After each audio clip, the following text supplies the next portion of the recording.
Apa kabar pemirsa? Semoga sehat selalu buat Anda. Tabloid kripto dalam berita hadir pada hari ini, dengan berita. Apakah Bitcoin dianggap sebagai aset berisiko oleh investor konvensional? Data menunjukkan bahwa arus keluar dari ETF emas telah berlangsung secara konsisten sejak April tahun 2022 dan terus berlanjut sejak saat itu, tanpa meningkat karena peluncuran ETF Bitcoin Spot AS. Selama periode waktu tersebut, sekitar 46 miliar dolar telah ditarik dari ETF emas. Karena tren arus keluar ETF emas dimulai sebelum kenaikan signifikan ETF Bitcoin di AS, perbedaan aliran ETF ini menantang gagasan bahwa kenaikan Bitcoin secara langsung menyebabkan penurunan minat investor terhadap emas.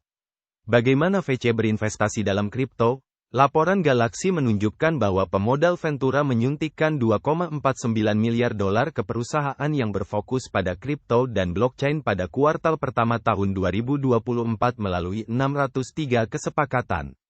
Ini merupakan peningkatan jumlah pendanaan sebesar 29% dan jumlah penawaran sebesar 68%.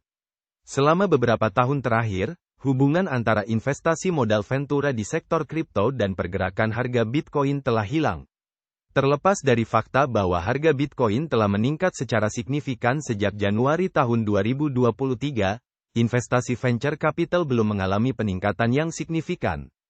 Terlepas dari peningkatan besar dalam nilai Bitcoin pada kuartal pertama tahun 2024, jumlah modal yang diinvestasikan masih di bawah tingkat yang terlihat ketika Bitcoin melampaui 60.000 dolar terakhir.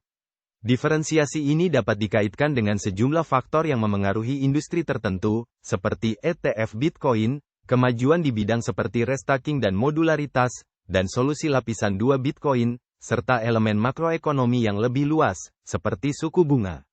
Bitcoin sebagai aset aman. Karena pertumbuhan harga yang cepat dan volatilitasnya, Bitcoin sering dianggap sebagai investasi berisiko tinggi. Namun, ARK Invest menyatakan bahwa jaringan Bitcoin sebenarnya mewujudkan fitur aset bebas risiko, mempromosikan otoritas keuangan, mengurangi risiko pihak lawan, dan meningkatkan transparansi. Sebagai sistem moneter digital yang independen, global, berbasis aturan pertama, desentralisasi Bitcoin memitigasi risiko sistemik yang terkait dengan sistem keuangan konvensional yang bergantung pada perantara terpusat.